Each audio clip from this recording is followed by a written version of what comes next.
Ok, boa tarde, bom dia, desculpa, já comecei bem, né? Bom dia a todos e todas. Quero dar início à sessão de defesa da aluna de mestrado acadêmico em Ciência de Física, Letícia Tasca Pigosso. O título do trabalho dela é um estudo exploratório sobre atividades investigativas com enfoque no processo de medição científica no ensino fundamental. A gente tem como banca, como membro externo do Instituto de Física, o professor Nelson Reis, do Instituto Federal Sul-Rio-Grandense, do campus Visconde da Graça, como membro do Instituto de Física, mas externo ao programa de ensino de física, o professor Leandro Lang, como membro do nosso programa, a professora Eliane Weid. A Letícia vai ter mais ou menos 50 minutos para expor a sua pesquisa e depois cada membro da banca vai apresentar a sua arguição. Sei lá, a gente julga em 20 minutos, ainda que a gente não tenha tempo, algo em torno de 20 minutos para cada um dos membros. Certo? Eu vou passar de pronto a palavra para a Letícia. Enquanto a Letícia estiver apresentando, eu vou pedir para que a banca feche a câmera, para que fique melhor, mais estável a conexão. E depois a gente abre a câmera para a arguição. Certo? Letícia, está contigo a palavra. Eu vou iniciar o temporizador também para ti. Ok. Muito obrigada, Leonardo. Obrigada a todos pela presença, um bom dia. Como o Leonardo comentou, esse trabalho que vai ser apresentado aqui é intitulado Um Estudo Exploratório sobre Atividades Investigativas com Enfoque no Processo de Medição Científica no Ensino Fundamental. Mas, inicialmente, a gente se pergunta por que é importante a gente discutir o processo de medição. Bienalmente, quando ocorrem as eleições, diversos institutos eles se preocupam com realizar pesquisas de medição de intenção de voto para entender como aquela eleição ela está se desenrolando. Aqui a gente tem um exemplo de uma medição de intenção de voto para prefeito em uma determinada cidade no ano de 2018. Essa medição ela foi realizada no dia anterior à eleição propriamente dita e deflagrou os seguintes dados.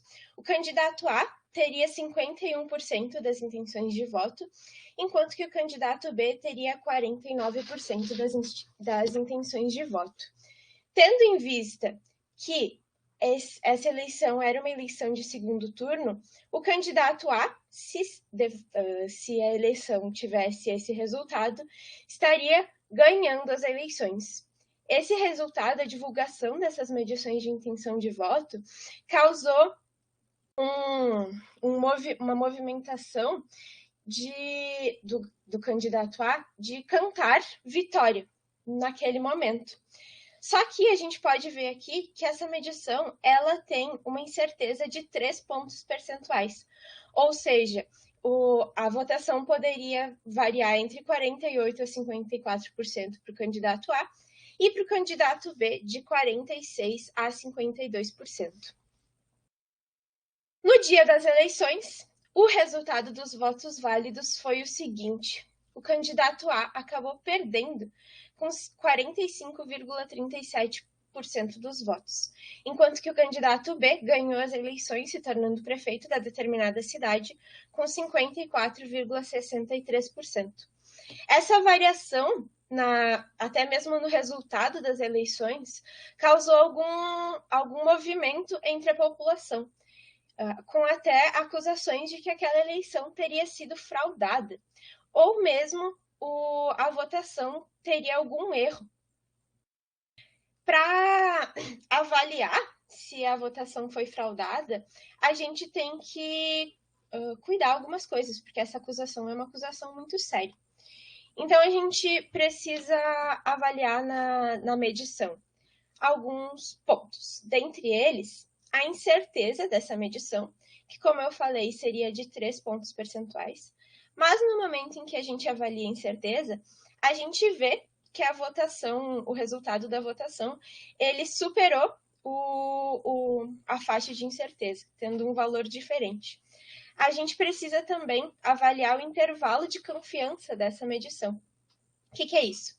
Nesse caso, a medição ela tinha um intervalo de confiança de 95%, o que significa que de 100 medições realizadas naquela... 100 medições realizadas daquele tipo, 95 teriam o mesmo valor, o mesmo resultado. E a gente precisa entender também como que a coleta de dados ela é realizada. Naquele caso, a gente tem uma coleta de dados realizada por meio de entrevistas. E essas entrevistas, elas dizem respeito a uma opinião da pessoa. E a opinião é uma coisa que ela pode mudar facilmente de um dia para o outro, ou mesmo em questão de segundos, com qualquer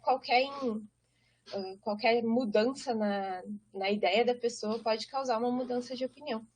Então, juntando esses 3 pontos, a gente percebe que a acusação de fraude ela é infundada, porque mesmo que a variação da incerteza não cubra essa variação dos dados, a variação do intervalo de confiança acaba cobrindo. Além disso, a coleta de dados ela diz respeito a uma opinião humana. Essas acusações de fraude, ou até mesmo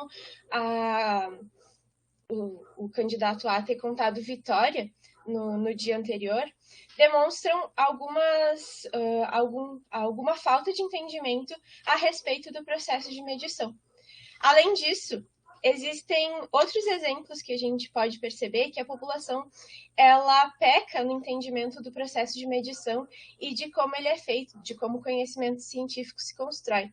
Um desses exemplos é a vacinação de Covid-19. No momento em que foram divulgadas as vacinas para a Covid-19, juntamente com a eficácia dessas vacinas, algumas pessoas alegaram que parariam de tomar a vacina devido à eficácia de 95% das vacinas, sendo que esse valor ele não corresponde à chance que tu tem de pegar o Covid ou morrer por ele tomando a vacina. Por isso, para que os cidadãos eles possam compreender dados como esses e tomar decisões científicas conscientes, é necessário compreender também alguns aspectos do processo de medição científica. Dentre eles, pontos como a coleta dos dados apresentados, como esses dados são coletados e qual é a importância deles, se eles são confiáveis, a dispersão de dados e o caráter estatístico da tomada de medidas, ou seja, que medidas, quando elas são tomadas, se elas são coletadas em outro momento, a variação ela vai existir inerentemente ao processo de medida. Uma forma de enxergar o processo de medição é a gente compreender o processo de modelagem científica e o papel da medição e da experimentação nesse contexto. Então, eu vou trazer aqui um exemplo da forma da gente ver o processo de medição dentro do processo de modelagem científica, que é a medição da velocidade de um rio. Se o nosso objetivo é medir a velocidade de um rio, a gente pode realizar diferentes procedimentos para coletar esses dados. Um deles, a gente pode colocar um objeto que boia na superfície do rio e avaliar a velocidade com que esse objeto se move ali na superfície.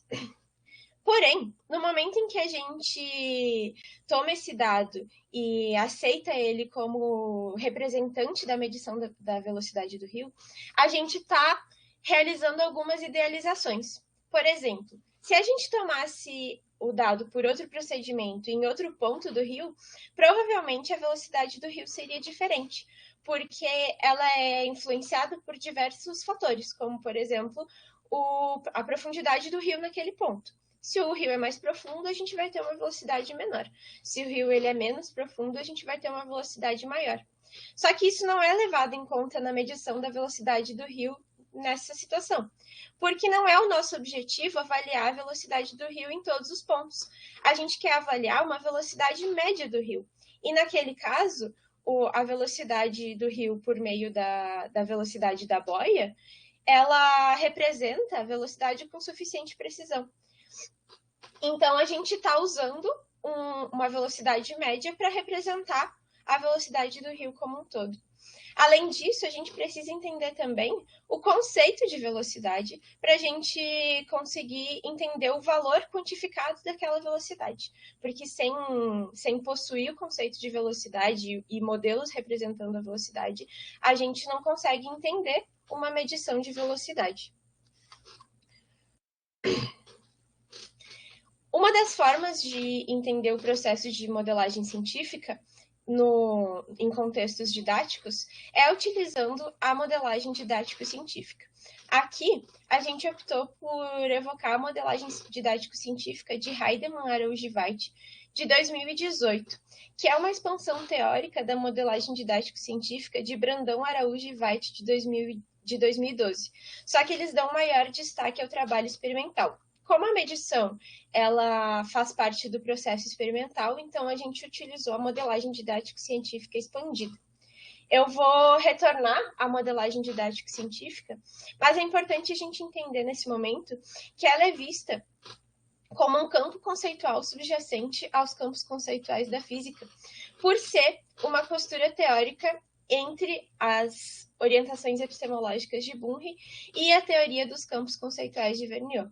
Então, a gente passa a entender a modelagem científica como um campo conceitual. E dentro desse campo conceitual, a gente tem a medição como um dos seus conceitos.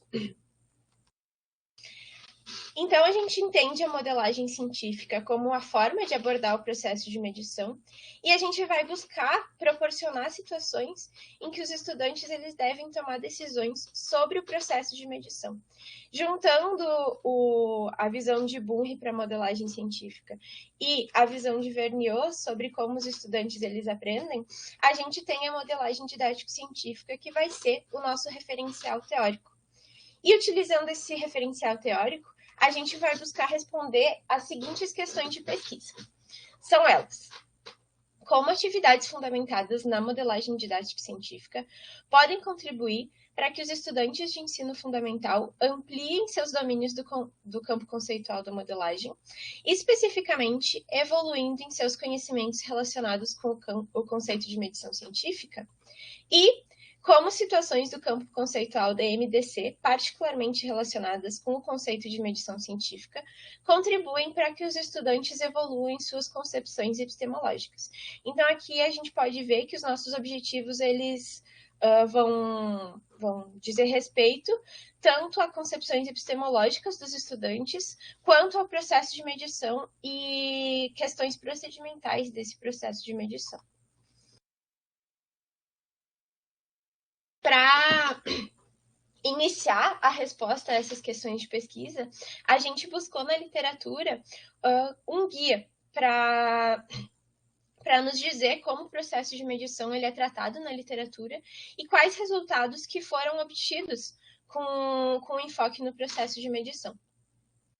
Para guiar a nossa revisão da literatura, a gente seguiu essas 6 questões de pesquisa que basicamente nos ajudaram a buscar qual o perfil da produção acadêmica, as motivações dos artigos que a gente encontrou, os aspectos do processo de medição explorados, as perspectivas epistemológicas e de ensino-aprendizagem adotadas e, por fim, os resultados alcançados com as diferentes formas de abordar o processo de medição. Fez parte dessa revisão da literatura 34 artigos pesquisados em 16 diferentes periódicos. Desses 34 artigos, a gente construiu o seguinte mapa, que representa as categorias que a gente criou ali para avaliar qual que é o perfil da produção acadêmica. Por questões de tempo, eu não vou entrar em detalhes desse mapa, mas a gente encontrou os seguintes principais resultados. A gente percebeu que diversas pesquisas, elas mostram que os estudantes tiveram evoluções mais expressivas nas habilidades procedimentais, ou seja, medir com réguas, medir com instrumentos de medição, ou mesmo colocar dados numa tabela. Quanto às habilidades epistemológicas dos estudantes, elas não tiveram tanta evolução quanto as procedimentais. Os estudantes eles também demonstraram dificuldades na análise de dados e na compreensão da natureza estatística dos dados. A gente acredita que essas dificuldades elas estão interrelacionadas, porque para a gente entender a necessidade de avaliar, analisar os dados de forma estatística, é necessário compreender também que os dados eles têm uma natureza estatística e por isso que essa é a forma de análise de dados. A gente percebeu que discussões explícitas da natureza do conhecimento científico demonstraram melhores resultados para as evoluções das concepções epistemológicas. E a gente notou também, concluiu, que existe um enfoque hegemônico à perspectiva epistemológica de Thomas Kuhn, principalmente no contexto brasileiro, em que todos os trabalhos que tratam do processo de medição, eles evocam a perspectiva kuhniana. Como implicações para a pesquisa, a gente concluiu que esse é um campo frutífero para a área, já que não é uma área tão extensa e ela ainda tem algumas lacunas. A gente percebeu pouca diversidade em termos de teoria, principalmente teorias epistemológicas, em que é utilizado amplamente a perspectiva kuhniana, só que essa perspectiva ela tem um enfoque mais sociológico quanto ao processo de medição. Tendo em vista que o processo de medição ele é bastante procedimental, a gente concluiu que seria relevante o uso de teorias que enfocassem no processo de medição como uma forma do fazer experimental, e por isso que a gente utilizou a modelagem didático-científica. Além disso, existe uma potencialidade de aplicação nos anos iniciais do ensino básico e diversos trabalhos apontam essa potencialidade de que o processo de medição seja abordado cada vez mais cedo. E também percebemos uma necessidade de instrução epistemológica dirigida.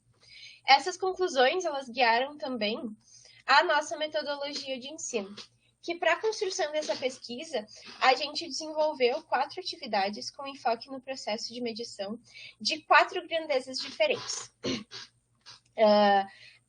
sendo elas o comprimento, o tempo, a massa e a temperatura. Para desenvolver essas atividades, a gente tinha como objetivo geral trabalhar o processo de medição. E cada uma dessas atividades apresentou um aspecto da modelagem em foco. Então, para cada atividade, a gente enfocou um aspecto da modelagem e, na sequência, a gente ia evoluindo em termos de dificuldade e abstração das discussões realizadas.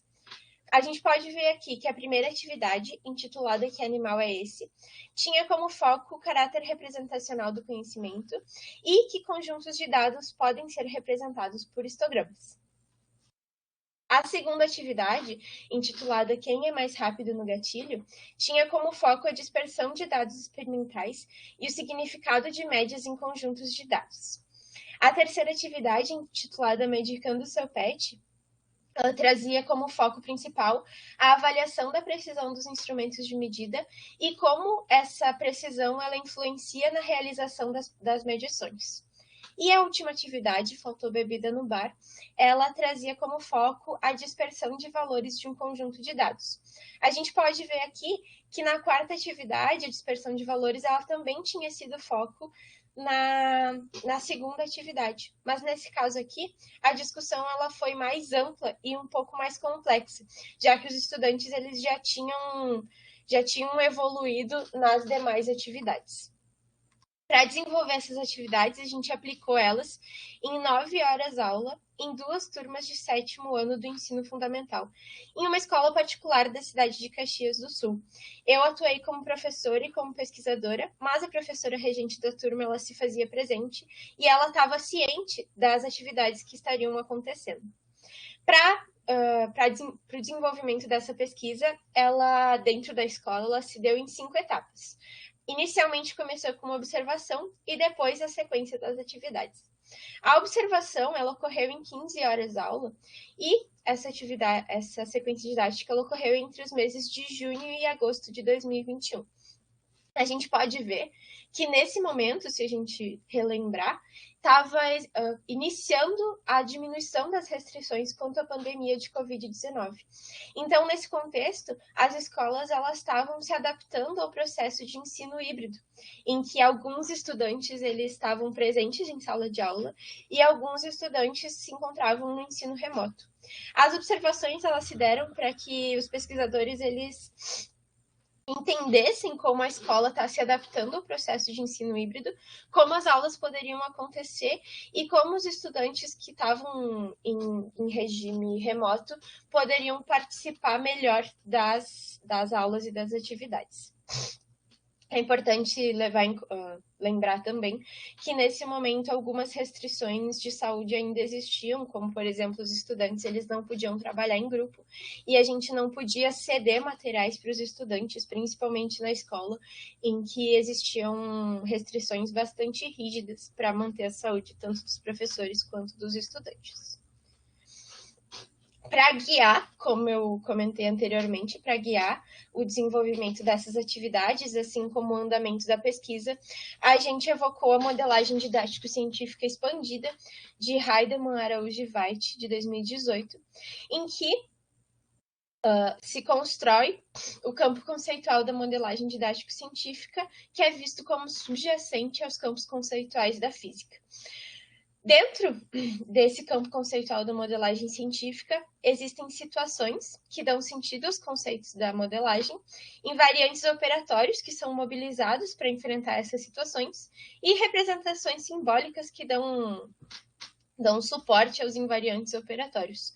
Essa tríade, ela faz parte dessa tríade um conceito e os autores eles construíram uma estrutura conceitual de referência que apresenta a maioria dos conceitos da modelagem científica e como eles se relacionam entre si.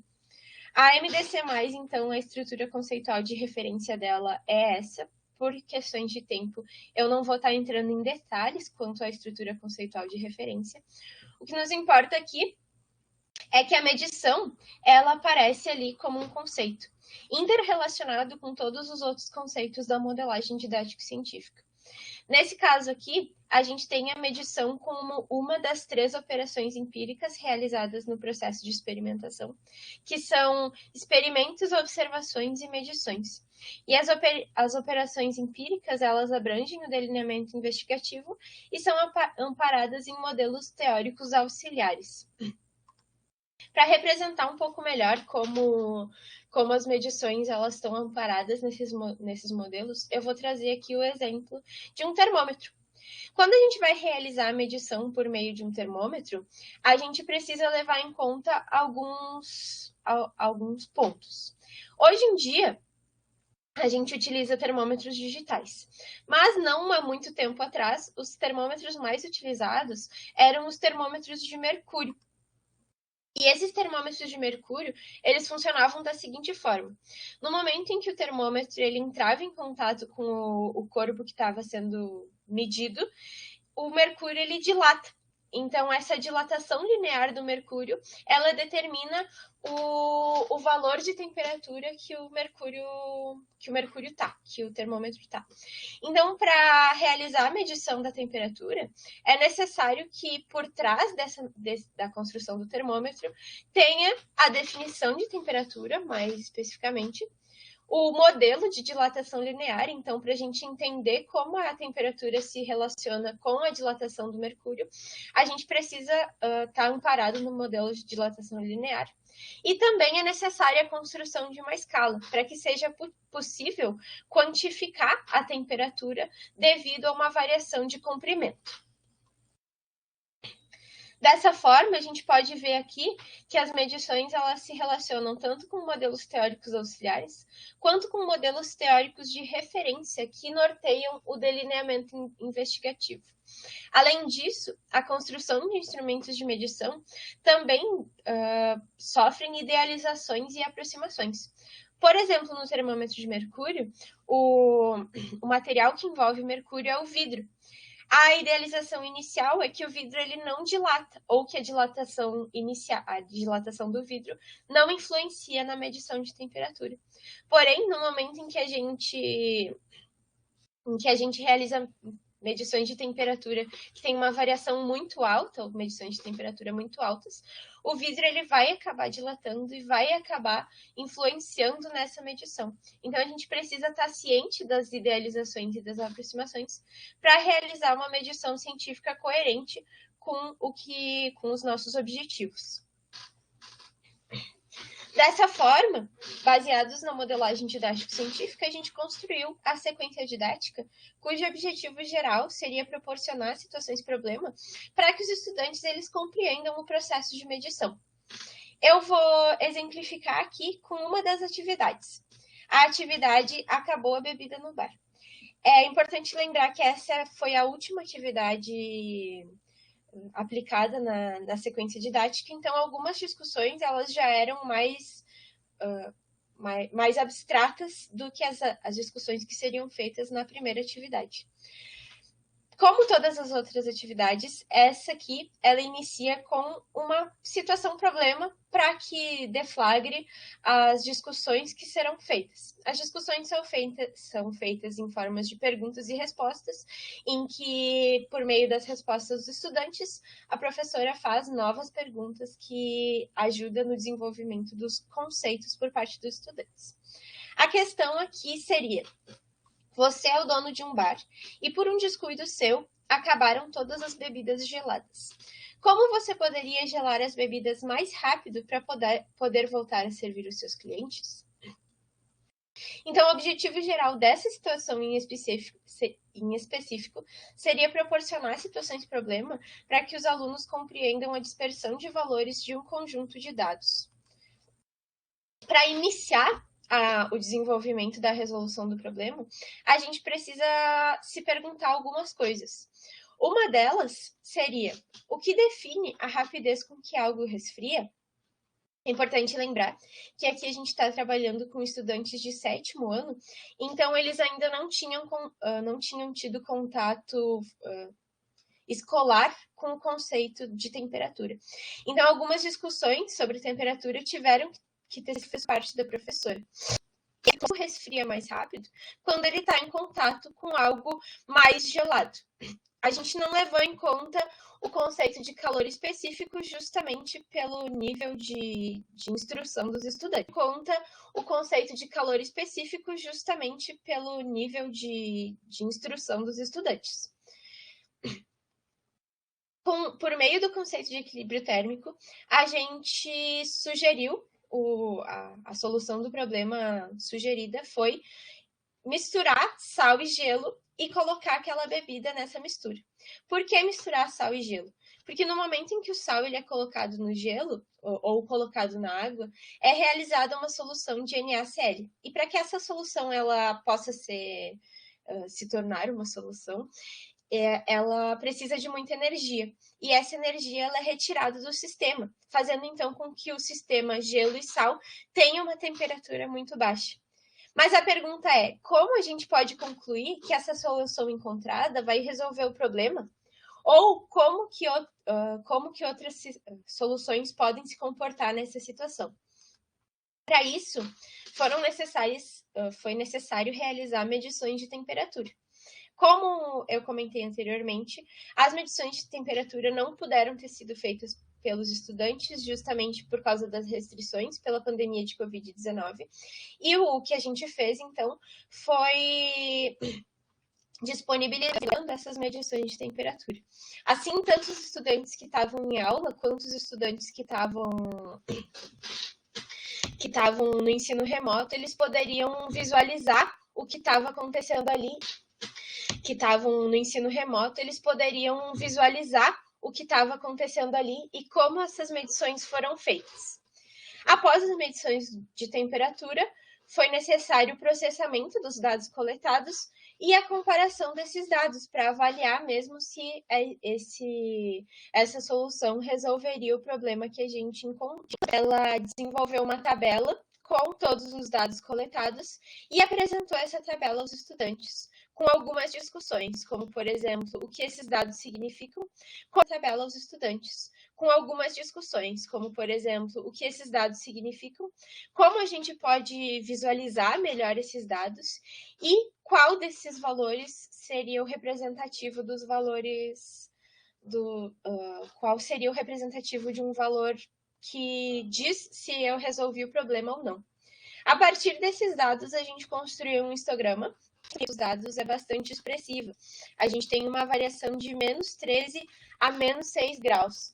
E essa variação, ela deflagrou discussões nos 13 a menos 6 graus.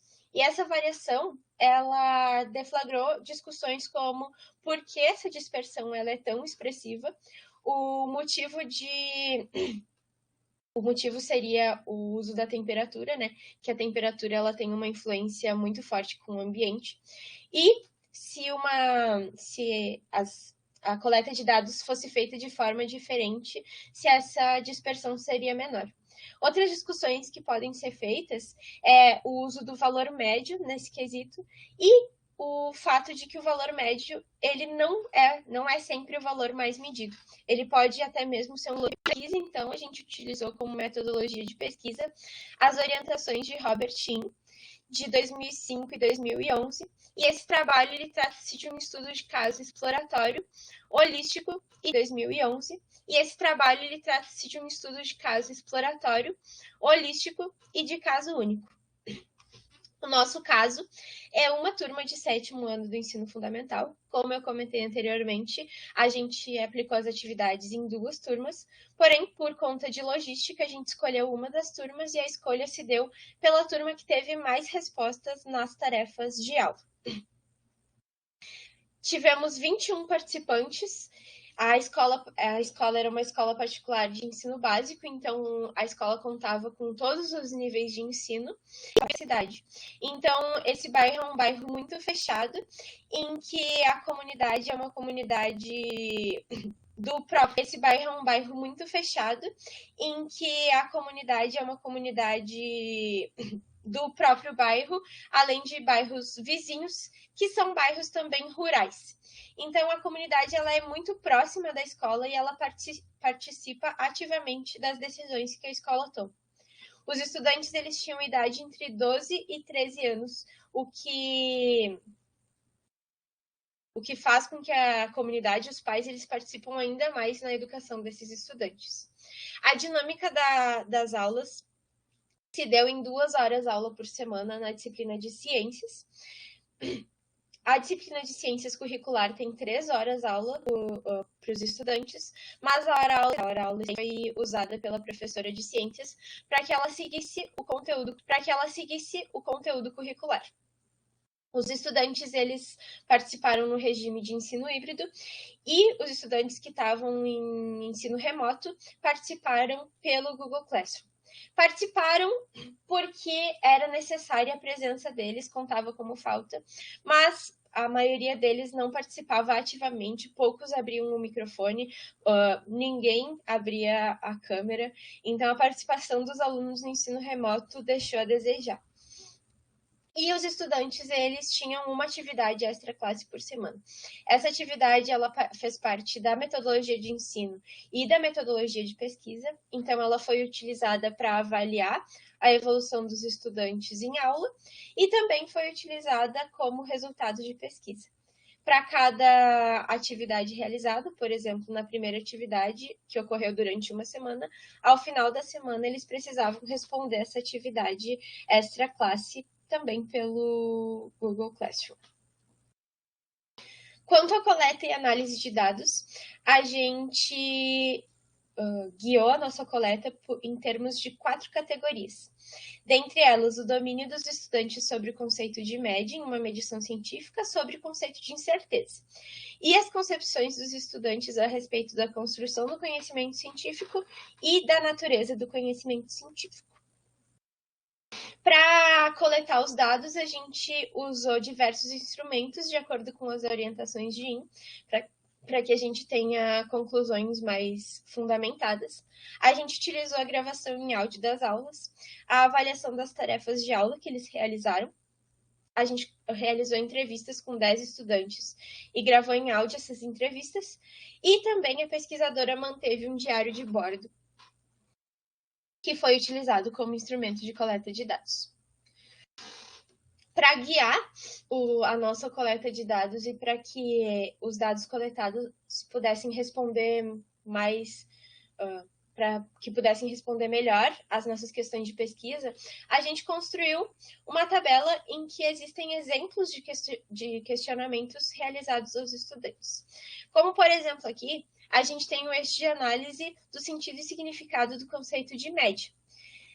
Na gravação em vídeo das aulas, poderia ser feita a seguinte pergunta: por que foi calculada a média dos dados coletados nessa atividade? O que a média nos informa nesse caso?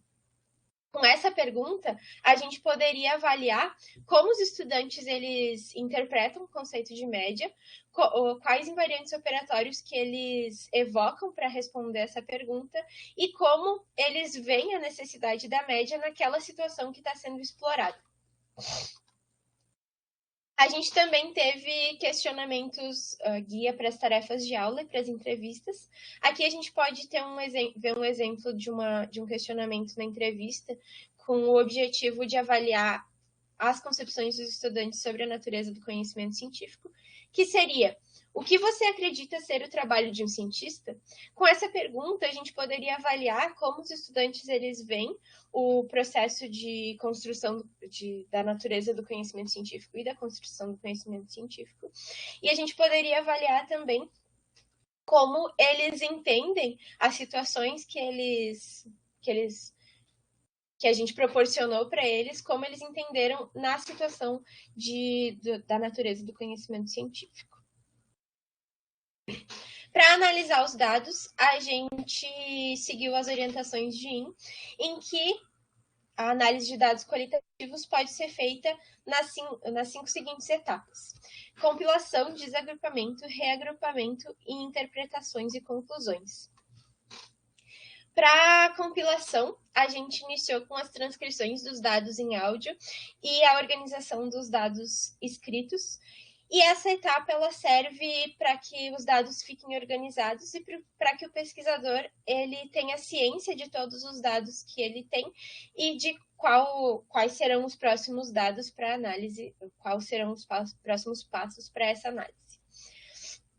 Na sequência, a gente tem a etapa de desagrupamento. Nesse caso, a gente fez para cada um dos instrumentos de medida esse processo de desagrupamento. Aqui a gente tem um exemplo da atividade, em que a atividade 1, no tempo do vídeo 6:38, tinha uma transcrição em que a pesquisadora acreditou que representasse o eixo de análise e construção do conhecimento científico. A partir desse desagrupamento para cada instrumento de coleta de dados, a pesquisadora realizou o reagrupamento para cada um dos eixos determinados. Nesse caso aqui, a gente tem o eixo construção do conhecimento científico, em que passou a ter a transcrição da fonte atividade da aula 1. E seguindo o reagrupamento, foram feitas interpretações para cada eixo e conclusões que dizem respeito a todos os eixos. Então, é importante lembrar que esse processo ele não é um processo linear. Ele pode voltar em determinado momento, pode ser necessário voltar para o desagrupamento, reavaliar algum eixo, pode ser necessário fazer novas conclusões. E é importante também lembrar que a pesquisadora ela levou em conta todas as fontes de pesquisa nas conclusões tomadas, para que as conclusões elas não sejam baseadas só em uma das fontes de pesquisa. Os resultados eles também vão ser dispostos em termos dos eixos de análise. Quanto ao eixo de compreensão do conceito de média,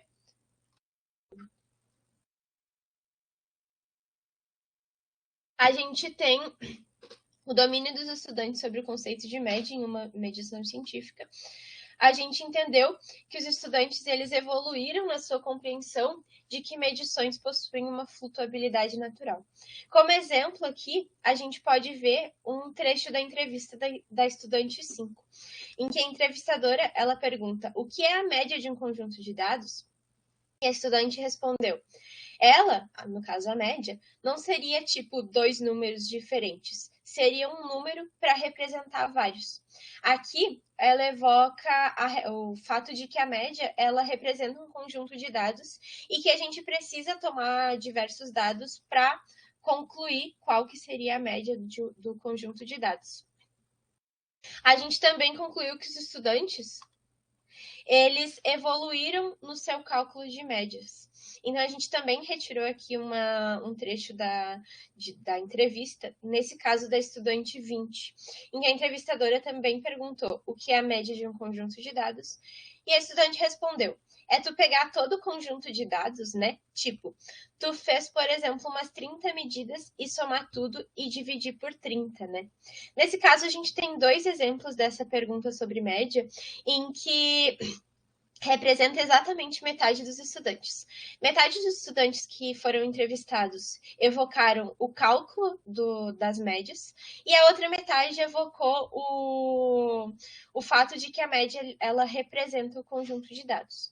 Aqui ela evocou o cálculo corretamente, mas em outros momentos das tarefas ela não tinha conseguido representar corretamente esse cálculo das médias.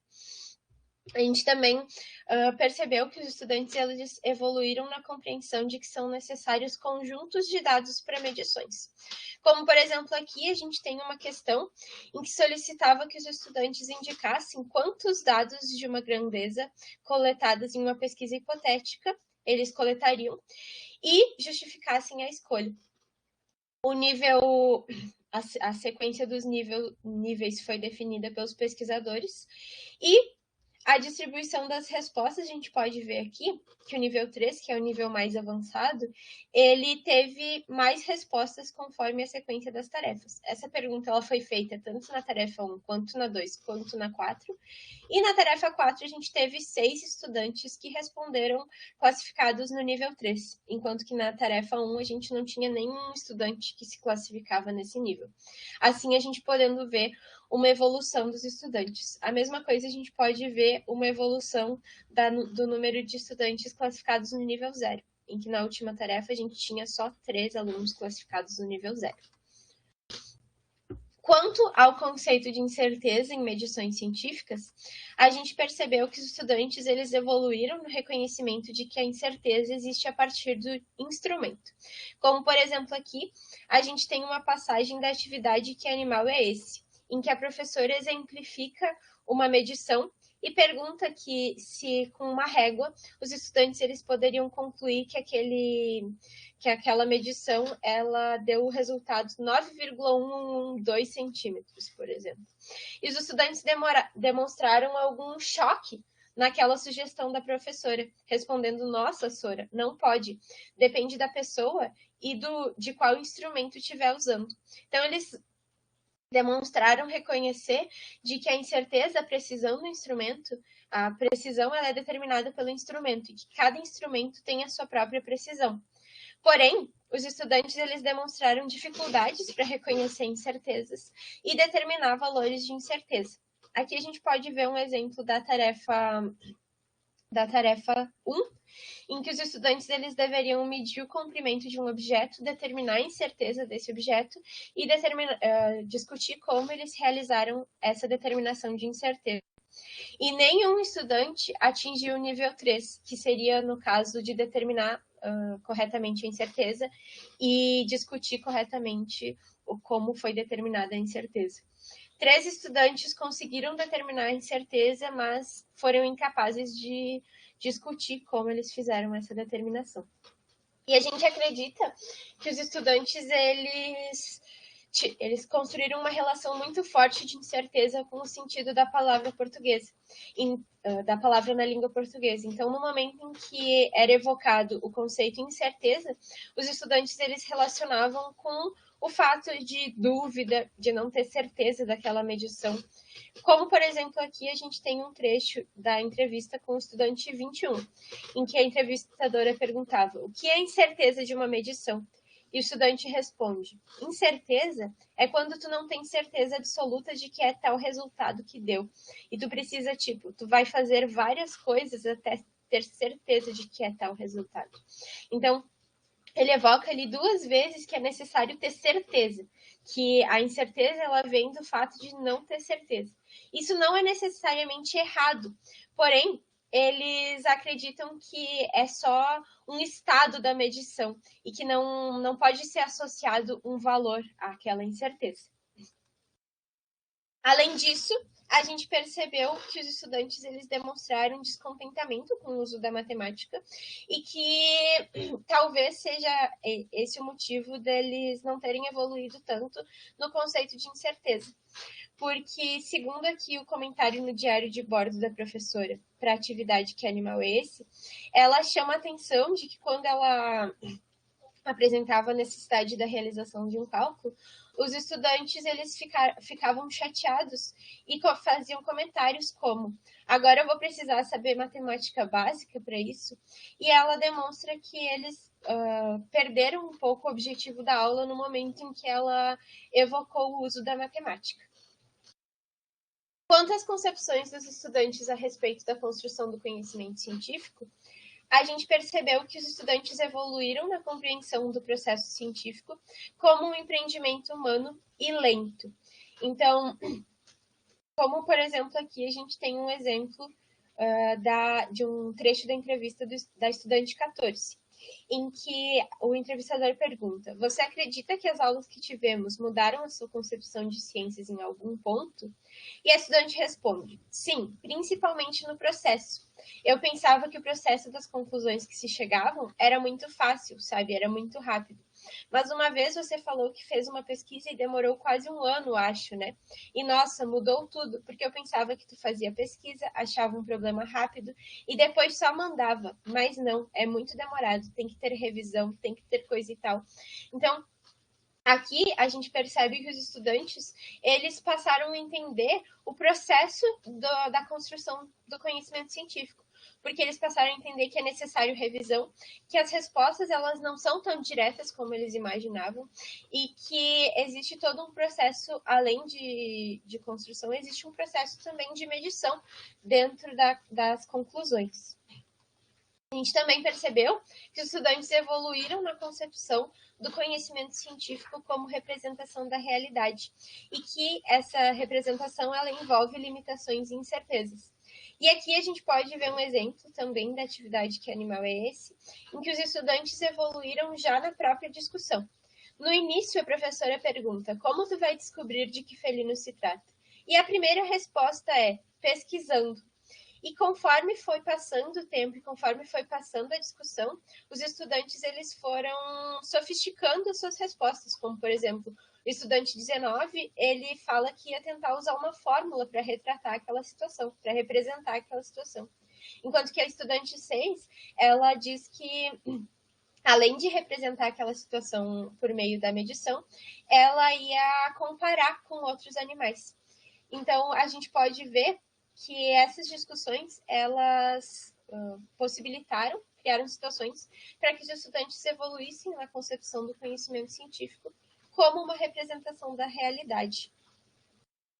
Além disso, a gente percebeu também variações nas concepções dos estudantes. Então, justamente como o Vergniaud prevê que quando os estudantes eles estão evoluindo em um conceito, às vezes eles evoluem, às vezes eles retrocedem. Então, para diferentes situações, eles apresentaram diferentes concepções. Quanto à natureza do conhecimento científico, os estudantes eles demonstraram concepções parcialmente adequadas a respeito da natureza do conhecimento científico. Então, algumas concepções que eles apresentaram foram ingênuas, algumas concepções eles não evoluíram e outras eles atingiram uma concepção mais sofisticada. Por exemplo, aqui a gente tem uma pergunta em que os estudantes deveriam descrever procedimentos de análise de dados e a gente não teve uma evolução tão expressiva dos estudantes. Inclusive, aqui a gente teve um aumento no número de estudantes que foram classificados com o nível 0. Porém, eles evoluíram no seu reconhecimento de que a ciência é representacional. Por exemplo, aqui a gente tem uma resposta à tarefa extraclasse da atividade Quem é mais rápido no gatilho, em que os estudantes eles deveriam avaliar uma tabela de dados, calcular a média com base naquela tabela de dados e discutir a utilidade da média para a análise daquele conjunto de dados. Nesse caso, a gente tinha uma situação de uma corredora. E a pergunta seria, é suficiente avaliar a média para saber se a corredora ela é uma corredora boa? E a estudante 5 responde, não seria suficiente. Com a média dos tempos, podemos saber se ela é capaz de correr rápido em pouco tempo. Mas precisamos ver se ela pode aguentar longas distâncias, assim precisaria de um novo teste. Assim, ela percebe que existem diferentes representações naquela situação e que podem ser feitas diferentes medições. Então, ela sugere a medição da média dos tempos, mas também sugere a medição de velocidade e assim por diante. Também, na concepção da natureza do conhecimento científico, os estudantes demonstraram variações nas suas concepções, como era o esperado. Quanto ao trabalho como um todo, a gente vê potencialidade de ampliação dos domínios do campo conceitual da modelagem e da medição científica, especificamente no que diz respeito ao conceito de medição. Então, os estudantes, eles demonstraram uma ampliação dos domínios do campo conceitual. E eles também demonstraram evoluções nas suas concepções epistemológicas, apesar de demonstrar variação nessas evoluções. Quanto às limitações que a gente teve, esse trabalho ele apresenta limitações expressivas, tendo em vista as restrições devido à pandemia de Covid-19. E a gente vê a exploração de atividades experimentais como possibilidade para pesquisas futuras, já que a gente está falando sobre o processo de medição. E também a gente acredita que a pesquisa pode ser expandida para o ensino público ou para situações de vulnerabilidade social. A gente reconhece que a situação abordada era uma situação especial e que essa situação ela pode ser melhor trabalhada, o enfoque no processo de mediação. Era isso, muito obrigada, agradeço a atenção de todos. Podemos passar. Muito obrigado, Letícia.